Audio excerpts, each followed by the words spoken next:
आज आंतर्जातिक शिशु श्रमिक उच्छेद कार्यक्रम मंचासीन होइथिबा समस्त श्रेष्ठ ज्येष्ठ वरिष्ठ विचारक मंडली अतिथि समाजित अतिथि वृंद एवं यही कार्यक्रम को आयोजन करथिबा आयोजक मंडली समस्ते मते एठारे किछ कहबा पई सुजोग देखिबारु समस्त को मोर हार्दिक नमस्कार। आज शिशु हेउचंती आगामी कालीर एक सचेतन नागरिक से माने ही हम देशर भविष्यतर मेरुदंड। वास्तव में शिशु माने ही हम देशर प्रगति और शक्ति समाज संपूर्ण विकास दायित्व शिशु मानक उपरे सटराम शिशु मानक सब दिगरे उन्नति समाज एक प्रमुख दायित्व।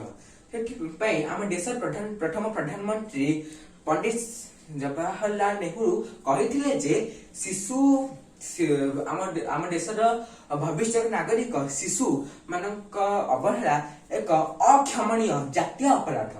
आम समाज सुंदरता स्वास्थ्यता एवं समृद्धिशील शिशु मानक बिना असंभव। आम स्वाधीन भारत में समस्त शिशु मानक शिक्षा दीक्षा करी एक उन्नत नागरिक भाव गढ़ा अनेक योजना है, किंतु दुखर कथा यही एते सब योजना हेबा सत्वे आम समाज शिशु श्रमिक भली एक कलंक दूर हो पारे ना। एक सर्वेक्षण जना पड़ी जे आम देश में प्राय 1,17,00,000 रु अधिक शिशु माने विभिन्न अंचल काम कर कुनी हाथ से माने लेखा जगह कि खड़ी धरवा जगह से माने अन्य घर बासन मारचंती जो कुनी हाथ से बही पढ़ा किंबा कलम धरवा जगह अवस्থার चक्र पड़ी से माने खंडे बाड़ी धरी गाय गोरु जगुचंती। बापा माँ समस्त परिवार बोझ निज कांध उपर धरी से अन्य घरे चाकर भाव काम करचंती।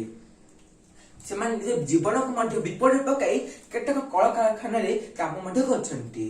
असहायता और दरिद्रता देखी दरिद्रता सुजोग उठी केतक हृदयहीन व्यक्ति माने खाली नाम श्रमिक देवा नाम शिशु मान शोषण करछंती और से पुष्टिकर खाद्य न दे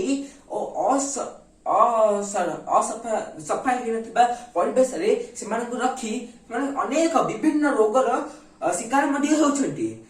मिथ्या अभियोग शिकार हो केतेक शारीरिक और मानसिक निर्यातना भोगवाक पड़ुछि।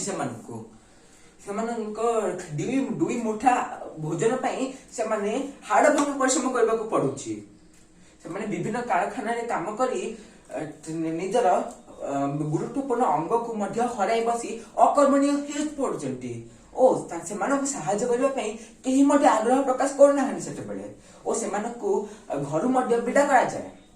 भारत में से शिशु श्रमिक को विरोध करने आम संविधान धारा 24 अनुजाई 14 वर्ष कम कौन भी शिशु कौन भी विपद संकुल कारखाना जेपरी बिलबाड़ी जमी दुकान होटेल कौन भी जगह किसी काम कर नहीं।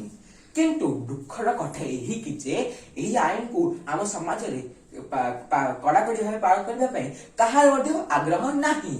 आईन ता बाटरे घटना घटुचे ता बाटरे निर्यातित पाइथिबा शिशु श्रमिक शिक्षा आड़ को कौन सचेतनता नहीं नहीं कि आम समाज शिक्षित वर्ग पाखे मानविकता नहीं। से शिशु श्रमिक प्रथाटी आम समाज एक कलंक साजिची।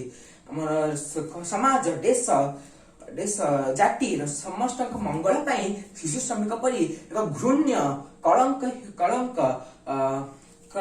एवं खराब अभिशाप को निराकरण आम समस्त को उत्साह करी अत्यंत आवश्यक काम। से आम समस्त को आईन को कड़ाकड़ी भाव पालन करने दरकार। आउ सबसे बड़ कथा है कि आम देशर सब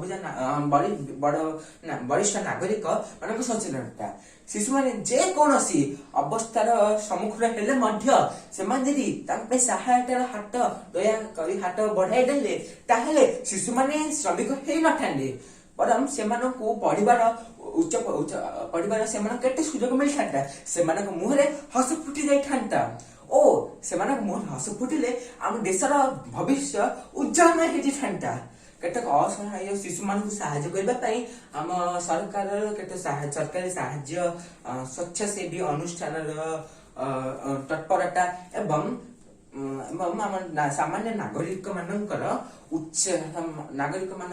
उत्साह ही एकांत आवश्यक और जो माने यही घृण्य अपराध करछंती सेमान विरोध कड़ा आईन कड़ा कारभार नेले सेमान जेंति सेमानक मन को आसीबो जे शिशु श्रमिक केते खराब और यही अभिशाप हम समाज रु विलोप होई परिबो ओ हम भारत प्रगति रास्ताରେ बढ़ी परिबो तेनु आसंतु आज समस्त मिसी कहबा stop child labour start educating them.